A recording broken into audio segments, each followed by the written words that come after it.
पकीज़ा, खैर है, तुम परेशान नजर आ रही हो मुझे। हाँ, परेशानी तो है। मैं वनीज़ा की वजह से बहुत परेशान हूँ।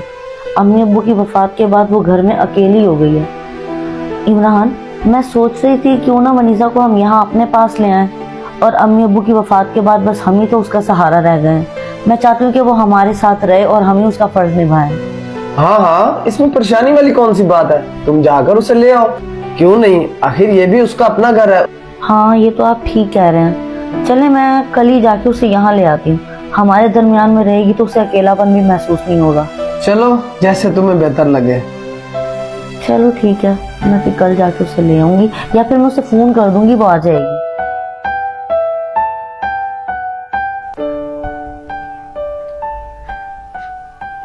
वनीज़ा, ये तुमने क्या हुलिया बनाया हुआ है? अभी चंद ही नहीं हुए हमारे माँ बाप को गुजरे हुए। एक्सक्यूज मी आपी, क्या मतलब आपका कि क्या हुलिया बना रखा है? क्या खराबी है इन कपड़ों में? और हाँ, जाने वाले चले जाते हैं, उनके पीछे जिंदगी थोड़ी रुकती है। थोड़ी शर्म करो, माँ बाप थे वो हमारे। खैर, मैंने तुम्हें ये बताना था कि अब से तुम यहीं रहोगी। पहले तो अम्मी अब्बू थे तो तुम अकेली नहीं थी, अब तुम हमारे पास ही रहोगी। ठीक है आपी, बस फिर आप मैनेज कर लीजिएगा जैसे मुझे रहने की आदत है। और हाँ, ये लेक्चर ना आप अपने पास रखें, मुझे ना रोक टोक की आदत नहीं है, प्लीज। तुम्हारा दिमाग ठीक है? कैसी बातें कर रही हो तुम? यही जो अंदाज है ना, ये अपने जीजू के सामने मत रखना, क्या सोचेंगे वो। ओके, बच्ची नहीं हूं मैं, समझ आ गई है मुझे।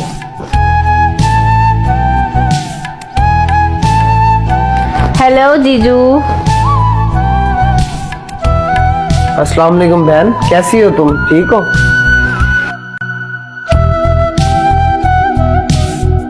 बहन, इसे अपना ही घर समझो और बिला झिझक किसी भी चीज की तुम्हें जरूरत हो तो अपने इस भाई को बता देना। जी जरूर। और अगर मुझे आपकी जरूरत हुई तो फिर? मैं तो यही हूँ बहन। हाँ,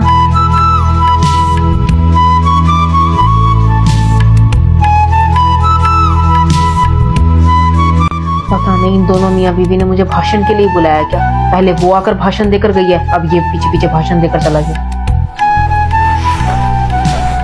अच्छा, आपको याद है ना, आज शाम को जल्दी आ जाइएगा।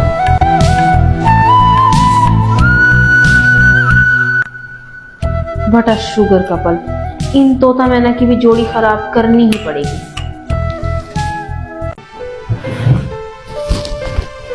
जीजू, वैसे आप थक नहीं जाते दीदी के साथ रहते रहते? कितनी बोर हैं यार वो। ना वो तैयार रहती हैं, सांवली सी रंगत है, और वैसे भी कितनी ज्यादा बड़ी लगती हैं वो आपसे। आप दोनों का कोई मेल नहीं है। नीजा, तुम्हें पता भी है तुम अपनी बड़ी बहन के बारे में क्या बोल रही हो? बड़ी बहन, बड़ी बहन, सही तो बोल रही हूँ, और बोलना आप भी ये चाहते हैं, बस बोल नहीं पाते। मैं ऐसा कुछ नहीं कहना चाहता, ना कहना चाहता था, ना कहूंगा। अरे जीजू, आप तो नाराज ही हो गए, मैं तो मजाक कर रही थी। इस घर को ना घर समझ कर रहो और अपनी बहन का घर समझो। और ये जो तुम्हारे बदलते अंदाज है ना, ये बखूबी मैं देख रहा हूँ। अगर आप अंदाज समझ ही गए हैं तो अनजान क्यों बन रहे हैं? क्या ख्याल है फिर? मैं तुम्हारी बहन की बहुत इज्जत करता हूँ और उससे बहुत प्यार करता हूँ, और तुम उसकी छोटी बहन हो, यानी कि मेरी भी बहन हुई। अरे जीजू, आपने सुना नहीं है क्या? साली आधे घर वाली। When साली gives you opportunity, then why you can't avail this opportunity? मैं आखिरी बार बोल रहा हूँ, तुम पकीज़ा की छोटी बहन हो और मेरी भी बहन हो, और इस घर को घर समझ कर रहो।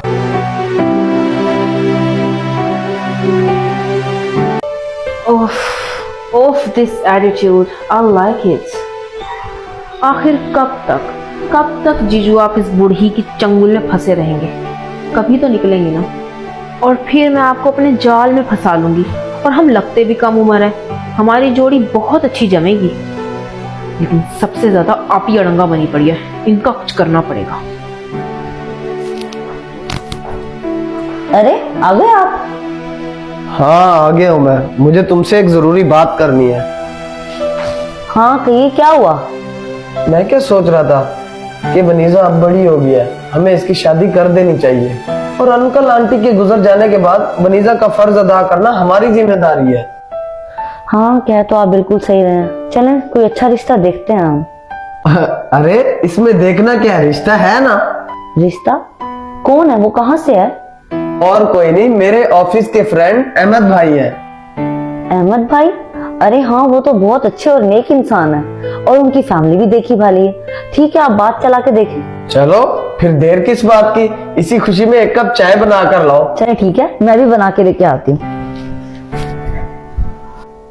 या खुदा, मेरे पास घर बचाने का सिर्फ यही रास्ता था। अगर वनीजा की हरकतों का पकीजा को पता लग जाता तो उसके दिल पर क्या बीतती। दोनों बहनों का रिश्ता भी खराब होता और मेरा घर भी बर्बाद हो जाता। बेहतर ये है कि पकीजा भी खुश है। पकीजा अहमद की फैमिली को जानती भी है और अहमद अच्छा लड़का है और शायद वनीजा शादी के बाद सुधर जाए और अपने घर को घर समझे।